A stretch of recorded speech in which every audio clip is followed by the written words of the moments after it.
Welcome back, gang. It's Deltia from DeltiasGaming.com, and in this video we're talking Magic Sorc for One Tamriel.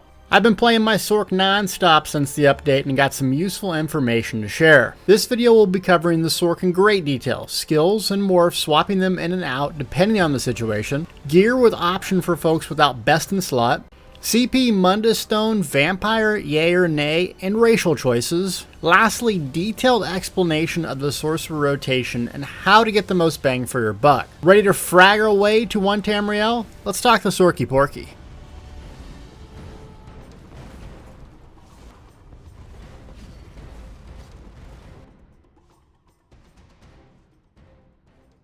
Okay, so you want to play a Magic Sorc. What do you need to know about this build, and specifically Magic Sorcs in general? It looks very simple because you have two toggle abilities on your main bars at all times, so you don't have a huge variety of skills. But what the Sorc really benefits from is player skill. Being able to bar swap and time priorities correctly will see a big boost in your damage per second. While this class appears to be really easy and simple to play, in fact, it's quite the opposite. The timing, bar swapping, and skill required to get ultra good at it is really fun and makes it interesting to play because there's such a high skill cap on it. Same thing in PvP. You can get really good at a Magic Sorc simply by just playing it over and over and over. So you'll want to play this build if you're looking for something that has a high skill cap, that has range, has mobility, and self-sustaining skills. You don't need a healer to survive on a Magic Sorc.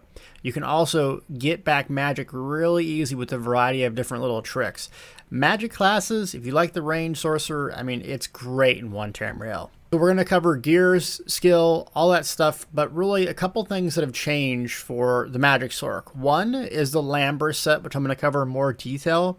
This adds a lot of DPS to the Magic Sorc because you can proc both the flame and the shock damage. So we're going to set up our build and our skills based around this set because it produces so much damage, both single target and AoE. The Destruction Staff Ultimate is also a game changer. It's not the best single target, but it's really good for AoE. It does a lot of damage in a short duration, which is nice because it bursts things down. Another thing that's really good about it is the radius of 10 meters. A lot of boss fights have different adds and everything all over the place, and the extra radius makes this skill worth having, worth leveling. But you're still going to use Meteor. So the combination of the Lambert set, the Destruction Staff ulti, makes Sorcs amazing again, and they're still great. So the general Sorc loadout that I play with is pretty much what I'm going to have right here. I'm going to go over spots and what to swap in and out depending on the situation. The downside of a Magic Sorc is you are swapping abilities constantly based on if it's AoE, single target, because you just don't have a whole lot of bar space. The main bread and butter of Magic Sorc is really that you're max magic. That's kind of like what you're focusing your build around. A couple different reasons, because you have a skill that increases your max magic by 8%.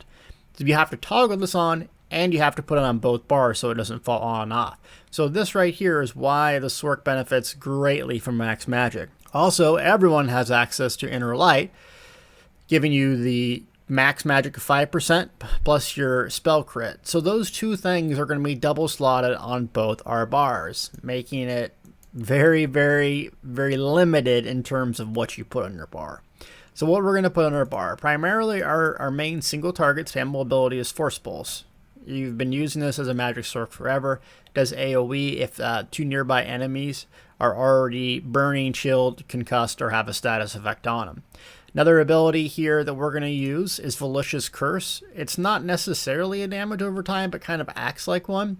So you cast it, 3.5 seconds, it blows up. It does great single target damage, and it can do AoE as well. It can proc our crystal frags, and it's worth maintaining.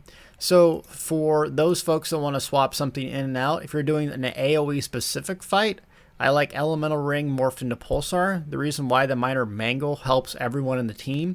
And so I put it in the Malicious Curse spot. But typically, if I'm just putting around doing dungeons, I really don't swap out Malicious Curse because it can do AoE damage. And most of the time I'm focused on other things. And the combination of Force Pulse, you know, it's good enough to clear dungeons. You're doing a hardcore trial where you really need to do a lot of AoE like Vet Maw or something. You really need to swap in Pulsar right here. The bread and butter of Sorky Porky, Crystal Frags. It's not going anywhere. It's still very useful, and we're going to put it in our main bar. So whatever you're doing, you want to pair your spammable attack, Force Pulse, with C-frags. You just have to have those two things in the same bar.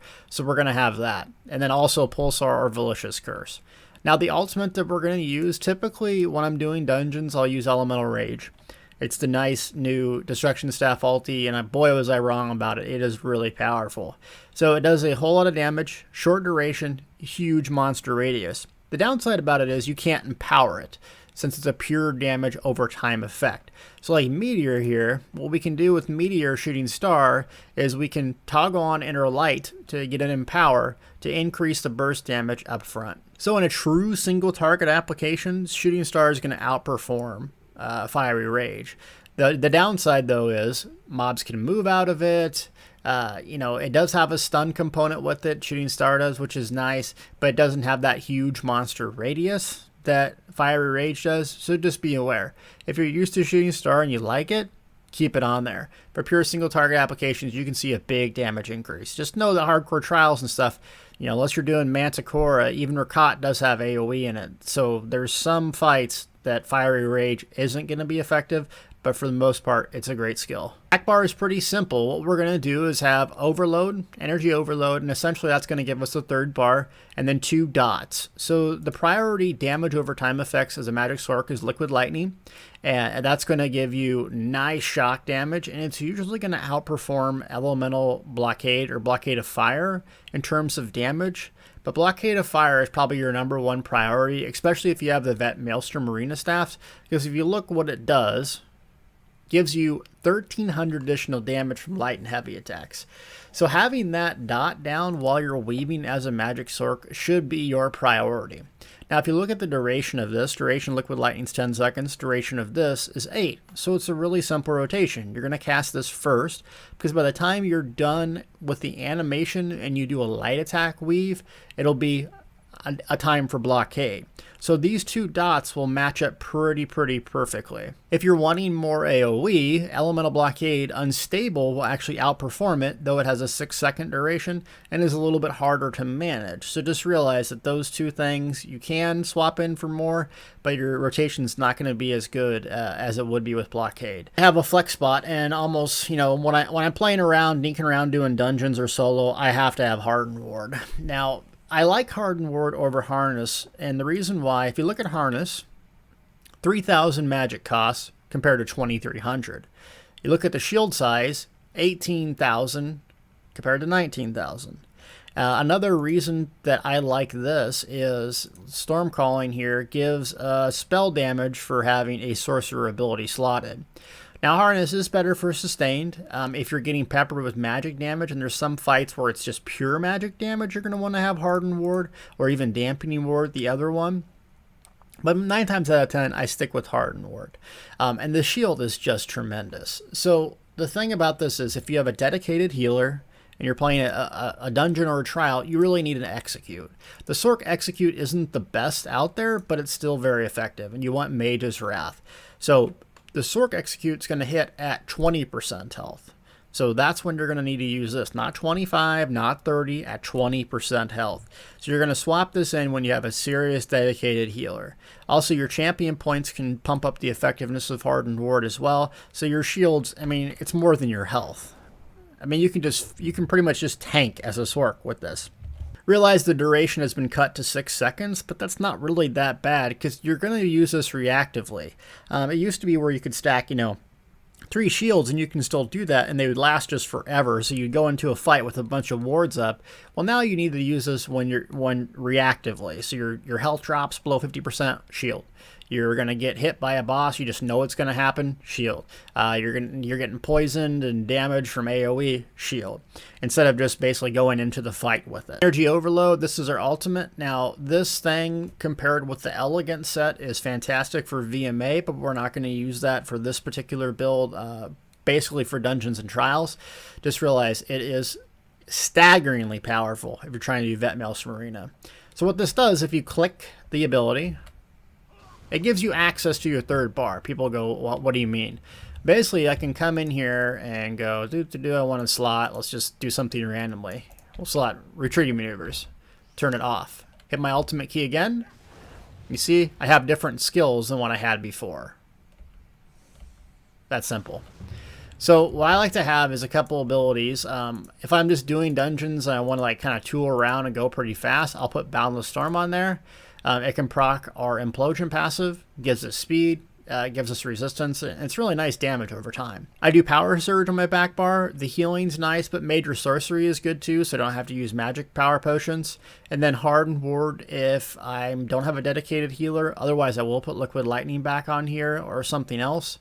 And then Dark Conversion. So in between fights, when I run out of magic, because the Sorc that I run has 0 regen, so I really need dark magic, dark conversion. So when I run out of magic, boom, I just turn to this bar on and I'm getting magic. And I just sit there and channel it over and over and over and basically get topped off on magic once again. It's really, really nice. What I've come to realize and what makes a good magic Sorc with this particular build isn't just, you know, doing a frag here and there. It's really bar swapping and the timing of Malicious Curse. So if we look at Malicious Curse, 3.5 seconds. We go to our back bar, we got Liquid Lightning, which is 10, and we got 8. So what you're trying to do is basically cast Curse with a C-Frag combo, bar swap. You're trying to cast Liquid Lightning, Blockade as fast as you can, bar swap. And then your Curse is about to blow up. You're going to cast another one. Do I frag or not? That sort of thing. So let's kind of just show you here real quick. And we're going to go in much greater detail in the combat section, but just so you can kind of see what's going to go on. So first thing I'm going to do, I'm going to harden up because this guy's a boss and there's no tank. So I'm just going to put my ward down. Fully charge heavy. I'm going to put my first Liquid Lightning down. Blockade and bar swap immediately. See how I do that? So down, down, bar swap. Remember, time is DPS and you got to switch. So just look how tanky I am as a Magic Sorc. It's just, yeah, great.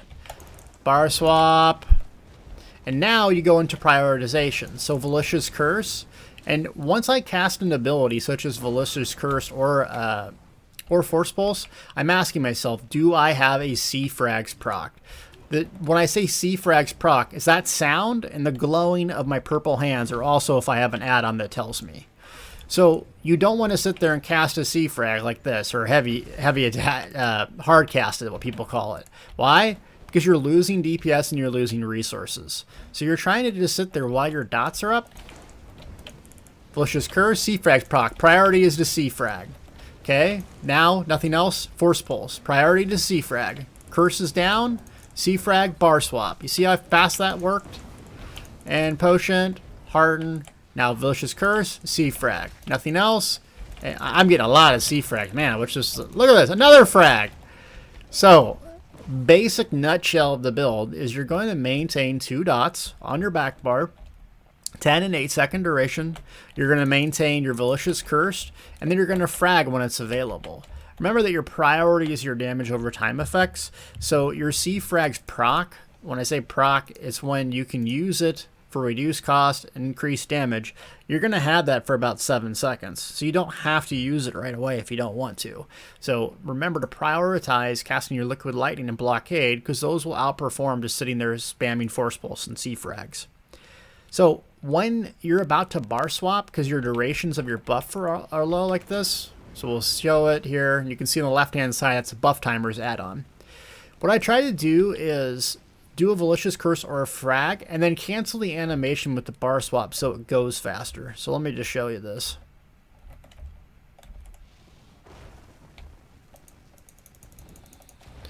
So I'm going to get my 2 dots down. And we're going to wait till the duration kind of dissipates here. And you can see how much damage those 2 things just do. So I'm on my other bar, and I try to curse and then bar swap.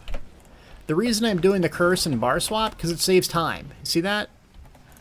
And then I can always come back and do a C-Frags if I want to. So on the front end, or on the back end I should say, on your Liquid Lightning, your Blockade, bar swap. You can also even further augment this and get way more damage if you learn how to block cancel.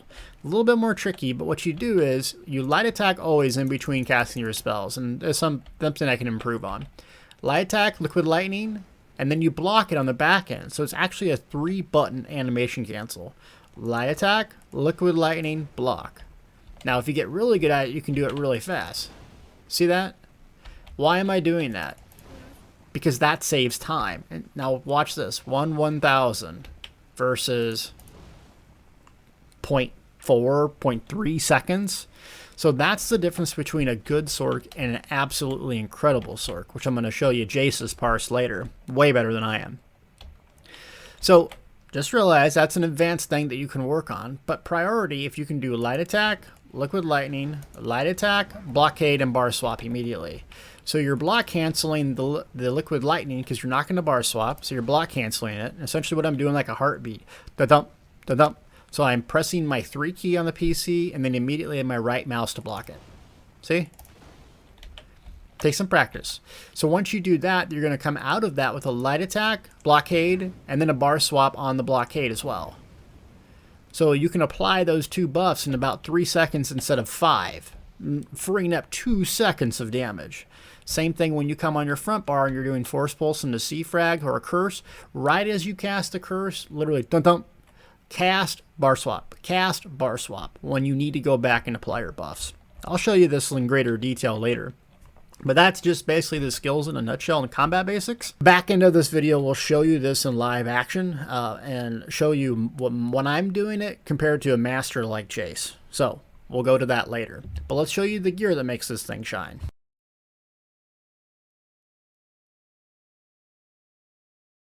I think what you folks need to know about gear is there is no one size fits all. There is no, this gear works for PvE, it works for dungeons, it works for trials, it works for PvP, or you can get best in slot for certain applications. And when I say that, you have to ask yourself, what am I doing? Am I doing hardcore PvE raiding? Am I dinking around doing dungeons with my friends? And the reason why is because it's all centered around Warhorn and the uptime of aggressive Warhorn. So if we go to Assault here, what Warhorn does, increases your max stats, and aggressive Warhorn gives you 9.5 seconds of increased critical strike damage. Why does that matter? Well, if you look at my gear here, and I'm going to go with Julianos, so I'm going to explain why I go with Julianos. But essentially it gives me spell damage, okay? That's great. If you look at Twiceborn Star, you can have 2 Mundus stones. Essentially what this does is give you about 15% critical, I think it's 18 with all divines, and about 18% more critical strike damage. So what you're doing is comparing the two, going, okay, why would I use spell damage over critical strike damage?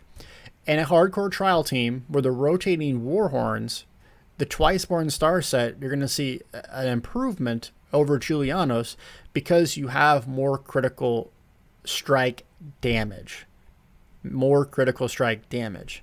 So there's a couple ways you can do that. You can use aggressive Warhorn, you or your party members, and when I say hardcore trials, typically 2 tanks and 2 healers will rotate between the 4 of them, keeping this up every 10 seconds optimally, or at least every 20. So you're constantly getting that critical strike damage bonus. Another thing is Rearming Trap. This will also augment Minor Force, giving you a 12% increase. So if you're using both of these things, you're using Rearming Trap to get the minor. A lot of Warhorns are going out. Twiceborn Star is really going to outperform Julianos. So just realize that's what I set up my build around, the content that I'm doing. So if I'm doing hardcore trials, Twiceborn Star is a great 5-piece to have.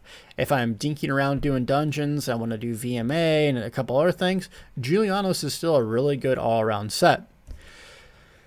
So in summary, you got to use what's most advantageous for you. Another really good set is Scathing Mage. Sometimes the uptime can vary. AoE, it's going to be fantastic because you look at it, critical strike. The nice thing about this is this effect can occur once every 6 seconds, and it has a 6-second duration. So you can maintain this excessive spell damage over Julianos quite frequently. And you can see the 2, 3, and a 4-piece are exactly the same. So if you're maintaining your buffs and so forth, Scathing Mage can outperform Julianos in certain applications. So it's just what you want to have. I think Julianos all around is just a really good, decent set for Magic Sorcerer still, so I use it. Realize Twiceborn Stars can be really advantageous for trials, folks. Scathing Mage, if you're really optimal and maintain your buffs, you can see some performance over Julianos. Twiceborn Star, Craftable, and Kraghorn. Scathing Mage, you can get an ICP now. Julianos is Craftable and Rothgar. Okay, after that rant, We got Infallible Aether here, which is really nice, and it gives spell crit as a 2-piece, which is nice. Moon Dancer is also an option because it gives max magic, but usually people go with this. The common thing to do here is have 3 jewelry pieces, and then the weapon that you use that's not your Maelstrom back bar is to be Infallible Aether. So that'll give you an additional 4-piece, which will give you added spell damage. And if you don't have any of the trial stuff, you can go with Willpower Arcane is what I did before I got this. I don't have one, so I just use another Maelstrom Staff that gives me 189 spell damage, and then also I put a poison on it. You got some options in terms of poisons. This one's really nice. It does a lot of damage, and basically each time this procs, it's around 7,000 damage. If you're maintaining your weaving and doing this pretty well, you can see anywhere from 500 to 1,000 damage a second using this, which is kind of nice because, well, you have nothing else to put it on. So let's go ahead and use that. Another thing you can use that helps out the entire party is the vulnerability poisons. In Hardcore Trial or Raid, you should have someone doing the heavy attack build and getting this minor vulnerability for everyone.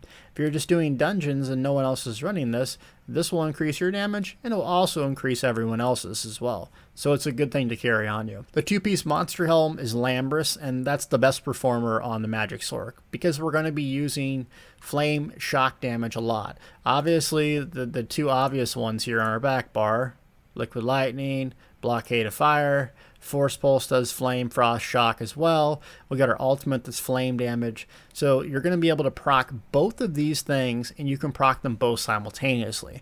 It's fantastic single target, and it's fantastic AoE. You can get this in Crypt of Hearts 1. If you don't have this set, some other options for you. Grothar is good for other classes, not so much for Magic Sorc. Reason why, it centers around you, so you have to kind of play melee, but it's a nice strong 2-piece.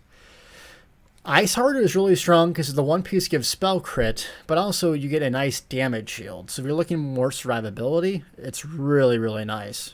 Molakina you can really benefit from, but you're going to be blowing through your magic, so it just depends. VMA, Molakina, Elegant, you're going to be ripping down mobs. And then Scoria as well, you can see some benefits from that, and that's just a good way to set your thing up. So if you don't have any of this stuff, you can always craft, your head, shoulder, and then a weapon as something like Magnus or anything that gives you max magic or spell damage. Vicious Death is actually a decent set to run with the staff and then 2 pieces because it gives spell damage as its 2-piece. There's also some new sets that drop in jewelry like Mother's Sorrows, which I think is spell critical, and then there's also the spell penetration set. So both of those can be options for you if you don't have it. Speaking of that, the spell penetration set I don't think outperforms Twiceborn Star, though I haven't tested it. And I don't think the spell critical outperforms Twiceborn Star as well. So if you're looking for absolute best in slot, I really think Twiceborn Star for trials, Scathing Mage for dungeons, and then Julianos is a good all-around one. The performance-wise, you're going to want the Divine's Mundus Stone on all your traits if you can, with max magic. We can run around with pretty much no health as the Magic Sorc if we're using our wards, because we have nice big old shields, so you don't need a whole lot of max health. Now, if you're going to do hardcore trials and you got Mage's Fury on, you're going to need about 17 to 18k. The Mundus Stone you're going to want to go with is the Thief, increased critical strike damage. So you can see our spell crit unbuffed is pretty high. The nice thing about Magic Sorc playing solo is your dark magic using crystal frags here will give you, where is it? You and your allies more crit. So you can get that 70% crit with this setup. In terms of race, I like the High Elf for Magic Sorc. Elemental Temp, Frost, Flame, Shock, increase your max magic by the most, and then magic recovery, though this has been nerfed somewhat and you don't see as advantageous. Dumber is a really good option as well, especially if you're doing Force Pulse weaves, because it does benefit from other elements as well, but I still think High Elf is the best because of that shock damage. You can also run it as a vampire because it does give you magic recovery. The nice thing about if you want to do vampire is that you can feed and go into stage 1 if you're doing a lot of fights that require fire damage. So like City of Ash, some of these other trials like Hellra, there's tons of fire damage. And then you can jump up to stage 4 just using vampire abilities and take advantage of the magic recovery, I should say. So Vampire is an option. Just realize it's kind of a pain going back and feeding all the time, but for fully optimized trials, folks, if you're doing like, say, Sanctum Ophidia and there's no fire there and there's just poison, Vampire is really not going to affect you a whole lot. So just keep in mind that is an option. Touch on the champion points real quick. You're going to see a lot more advantageous benefit from reduced magic cost in PvE. Magic recovery over here, nothing in this tree. And then I go with Elfborn, 20 here, 100 in here, and then Summon Thaumaturge. Now, once again, there is no standard, this is the best CP setup for every single situation ever. In a highly optimized trials group where they're basically debuffing the boss fully, spell penetration isn't going to be that advantageous for you, or isn't going to be that effective for you. The reason why, well, the boss might not have any armor or spell resistance because there's so many debuffs on them. In that instance, critical strike damage would be more beneficial. Same with Twiceborn Star. If you're running Twiceborn Star and you're having Warharms up and you're using Trap Beast, Elfborn's going to be more beneficial. So for me, I just keep it kind of like this just because it's all around good for what I do, and that's dungeons primarily. Over here you have some options. If you're doing like you're playing solo, you're doing VMA and you want a massive shield, go with the Bastion. If you're using Mage's Fury and you don't have a shield primarily, go with more Elemental Defender and Hardy. That's the way to do it there. Okay, now we're going to show you a couple Parses, a couple damage dealing situations where I have a dedicated tank, a dedicated healer, and kind of how I go through my rotation. Then I'm also going to show you a friend of mine, Jace, who helped me out with this build. So shout out to him, Anu, and Gil for helping me get back with the Magic Sorc. The reason it's taking me so long to come out with this build is, well, I needed to get better at it. So I'm not going to come out with something where I have nothing to share that's useful for you guys. So we're going to watch me do it, and we're going to watch the master do it and show you the difference. So let's get started in combat. All right, we're going to show you a little fight here in Crypt of Hearts, me doing it. So I'm going to be on my overload bar. I'm going to swap an inner light, and I'm doing that to empower my shooting star to start since it's mainly single target.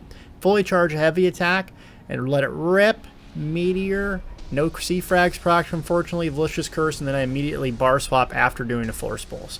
So Liquid Lightning first since it's longer, Elemental Blockade second, then I bar swap, put a curse back on since it blew up, and I'm Force Pulsing waiting for a C frags to happen. So if no C frags are happening, I'm simply just Force Pulsing and doing curse once iteration ends. I'm looking on the left hand side to look, is my blockade wall need to be reapplied, Liquid Lightning, there we go, and bar swap fast, save time. Malicious Curse, and I still don't have a C frags pop. There we go, hands light up. C frags, and then light attack weaving in between. You should be doing that no matter what ability you're casting. Light attack, Vicious Curse, Liquid Lightning needs to be reapplied. I go back to my back bar. Liquid Lightning, blockade, swap. Curse is about to blow up. I'm going to reapply it. I'm looking to see curse, 3.5 seconds, frag, force both if nothing's going on. That's all I'm doing here. So Force Pulse, and I have Mage's Fury on it. I don't have Hardened Ward, so I'm totally dependent on my healer. You can also see when those orbs come in, I'm going to click those synergies to get back magic, and it does a decent amount of damage. So Liquid Lightning, blockades back up, Force Pulse, and Vicious Curse until I get a frag, and then do that as a priority. Curse goes down on my right hand screen, so I'm going to throw it again. And then if the boss is nearing execution range, it's important to continue to reapply your buffs even in execution range. So when he gets down to Liquid Lightning blockade, I'm still going to reapply it regardless of the duration, and then I'm going to go into execute mode. The reason why is so Lambers can still proc, and you're still getting your elemental blockade down with your VMA staff, and you should be light attack weaving in between. Now we're going to show you the master here, Jace, which is #1 in leaderboards on Sorc NA. So I'm going to link his stuff in the video description. But watch how smooth his animations are. It's just incredible to see him move. So if you're looking at the difference between a good Sorc and a bad Sorc, it's really the block canceling, the animation, and the prioritization of his buffs. So what he's doing is putting blockade down, Liquid Lightning priority, but you can see he's block canceling the back end of those skills to get the most time saved. That's what's keeping him doing so much damage. Now this isn't completely self-buff, but it's pretty close. So we got Combat Prayer, Major Breach, spell power cure, but no war horns or anything like that going on. And he pulls 37,000 single target DPS. So his resources are being sustained through Siphoning Spirit, Elemental Drain, and then Orbs. So similar to what you would see in a trial. So the priorities here, what he's doing is the same thing as I am, just a whole lot faster. He's bar swapping off Elemental Blockade to save time, block canceling the Liquid Lightning to save time, and then bar swapping off of a Malicious Curse or a C-Frags to save even more time. So when you're doing the Magic Sorc DPS, if you can't pull as much DPS as say him, you got to realize this is a massive amount of skill it takes to get to this level. So I'm tanking for him just in place so we don't get out of any of the Lambrus or anything like that. But you can see he's using the Fire Destro, and the amount of burst that it does is spectacular. So priorities, once again, when you're doing this: Elemental Blockade, Liquid Lightning, the most important, Malicious Curse second, and then keep the frags going when you have nothing else better to do than those three things. Once it gets into execution range around 20%, refresh your buffs, your blockade, and your Liquid Lightning, but don't worry about Force Pulls. You're going to continue to light attack weave like this and use Endless Fury, but you're going to maintain Liquid Lightning and Blockade just like he did, because those both things are going to proc your Lambrus, and it's going to give you extra light attack damage. And you can see he's maintaining his discipline even through Execute and pulls that 37,000 single target.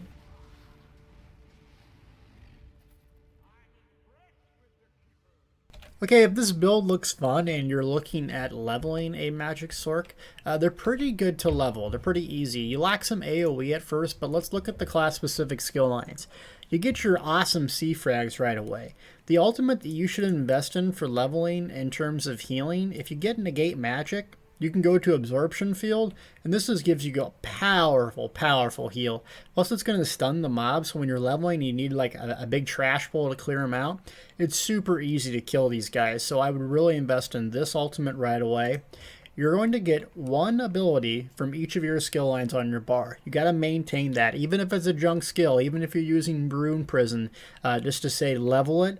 Continue to have at least one Dark Magic, at least one Daedric Summoning, and at least one Storm Calling. So that way you can get all these important passives at the end. If you have excessive skill points, you really need to put them in your passives. There's zero downside in taking them. So right away, some of the passives that are going to have a huge boon to your survivability is Blood Magic. While using Dark Magic abilities, you get increased healing, or you get healed for 8% of your max health.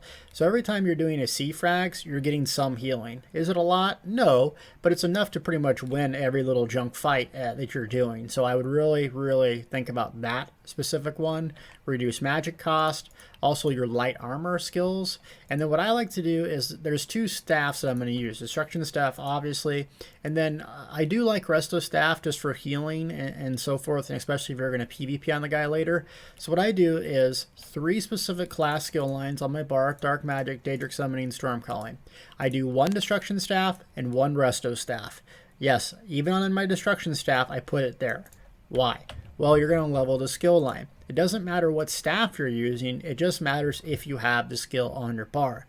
So that way when you hit level 15, you have some useful skills here in the Restoration Staff and you're not just starting all over. Some other things that could be useful for you in Dark Magic is Encase, to mobilize enemies until you get Daedric Minefield. Daedric Summoning, obviously Curse, but there's a really nice heal here with this Clan Fear. So if you go here and you check out the 2 morphs, when you summon this guy, it blows up. That's nice. But really the heal here, you summon a Clan Fear, you activate the special ability to heal you. 35% of your max health. So if you're in trouble and you need some healing, you don't want to go the Resto Staff route, pick this little Scudder up right away and get him morphed here for an early on heal. And just leave it on your bar pretty much forever if you wanted to. And Storm Calling, pretty much all the abilities are awesome. So Mage's Wrath, the other morph, will give you back magic every time you execute an enemy. So I take that while leveling, then I just change my skills later on. Destruction Staff, pretty much all of them are pretty good. This is actually really nice leveling up early on. I don't morph it, but you take it and you just knock back the enemies, so it's a stun. If mobs can't get to you, well, they can't do damage to you. So that's pretty obvious. In terms of armor, what I like to do is I like to wear 5 light, 1 medium, 1 heavy. The reason why, you're just going to level the skill lines up. Because at end game, you're going to want 5 light, 1 medium, 1 heavy to take advantage of the Undaunted passive right here. increasing your max stats by 6%. There's no downside in taking some of these medium heavy armors. I don't take the ones that require 5 pieces. Obviously, we're not going to see that. But even this, increasing your movement speed, reduce dodge cross. 4% is still 4%. So I still see a purpose in taking those and leveling them up. Obviously, Mage's Guild is super important. Yes, you should probably get Shooting Stars, so getting this to 10 is a pain, especially if you're on consoles. But at least getting Inner Light leveled up and really getting to 10 so you can get the Might of the Guild is going to be fantastic later on. So you're going to need to do this, unfortunately, though it takes a lot of time. So just to summarize, you really got to have 1 Dark Magic, 1 Daedric Summoning, 1 Storm Calling until you level all the skill lines to 50, get all the passives.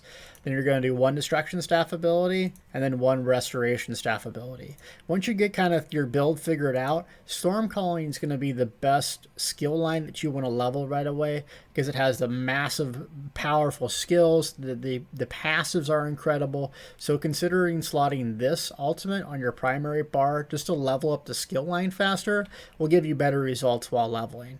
But really just see frags, force pulse, or destructive touch knocking them away, and you shouldn't have a whole lot of problems leveling as a Magic Sorc. Well, that's it for the Magic Sorky Porky. Thank you so much for watching. I really appreciate your guys' support. Please like, subscribe, and share this content if you want me to continue to make videos. This is my livelihood, so I do appreciate every single thing you guys do for me. Almost to 100K subscribers, we'll do a huge monster giveaway when that comes out. As far as what I got in the works, gonna do the T3 later this week. Working on Magic Nightblade, of course my battery healer build. Really just focus on PvE builds until those are done and caught up. Then we're gonna move on to PvP. Thank you so much for watching.